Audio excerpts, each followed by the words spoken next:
Alright, so we've completed the first third of the project. That is, we have the DVR. It has joined the network. It's joined the network as a static IP, and we can verify its functionality. If your customer doesn't need remote viewing in the sense of internet, you're actually done now. A typical example of this would be in a business, cameras in the back, some sort of manager in the front just wants to see what's going on without having to walk all the way to the back. Another example would be plain old-fashioned nanny cameras. Children's rooms are up at the top, master bedrooms at the bottom. Parents just want to see what's going on. They're not interested in the internet part of it. That probably, I don't know, I'll take a guess, that's probably about 25% of your possible customers. A good 50% of your customers are going to be internet interested in pushing it out over the internet. Not only are they watching the kids in the upstairs room, but they're watching it from work on their work computer. So that's where we come into the broadband internet connection and the router. This is a fairly typical configuration. You have this particular one is an old DSL modem, doesn't even work anymore, but it serves the purpose.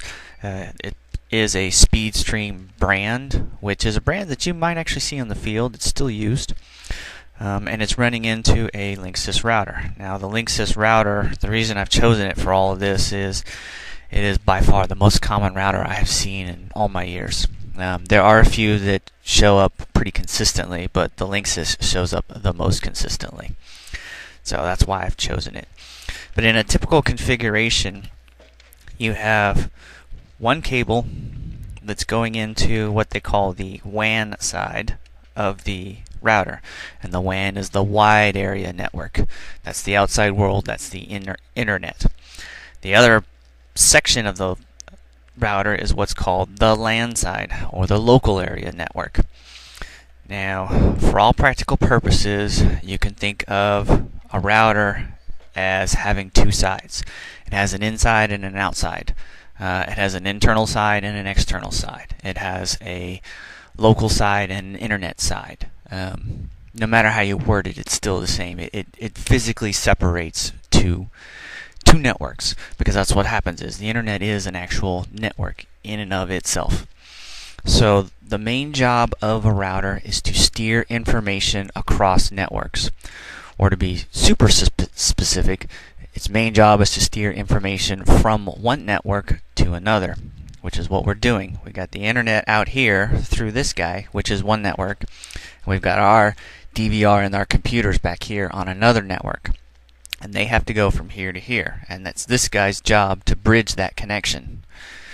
So one of the first things he does is he pretty much blocks all incoming traffic. That's basic Internet Security 101. He stops the most easily stopped viruses, trojans, attacks, whatever. And for the most part, he's closed every single port that's available to us. The problem is, that's exactly what we want to do. We want to come in from the internet, from this network out here, coming into him on a specific port.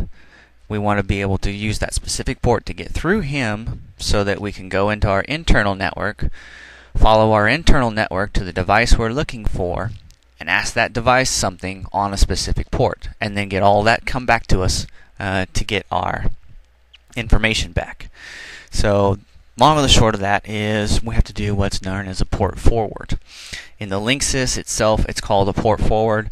In many of the routers, it's called a port forward. The other thing you might see it worded as NAT, which is Network Address Translation. Port forwarding is a simplified version of NAT. What you're really doing is when you port forward is actually you're NATing, but if you get into a router that you're not familiar with, or that's not a Linksys, or is not one of the real common ones that you've seen before, the best suggestion I can give you is to get on the internet, look at the manufacturer's website. Anyone I've seen so far has one of two things, if not both things. An online manual that can be downloaded, and somewhere in the back of the manual it usually tells you how to do the port forward, or an email / phone number to call. There are lots of routers out there. I can't even give you a guess, but it's more than a few dozen. But this one is just one of the easier ones and one of the more powerful ones to use.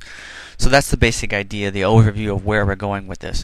The port forward, what it does is it says, okay, I've got an incoming connection.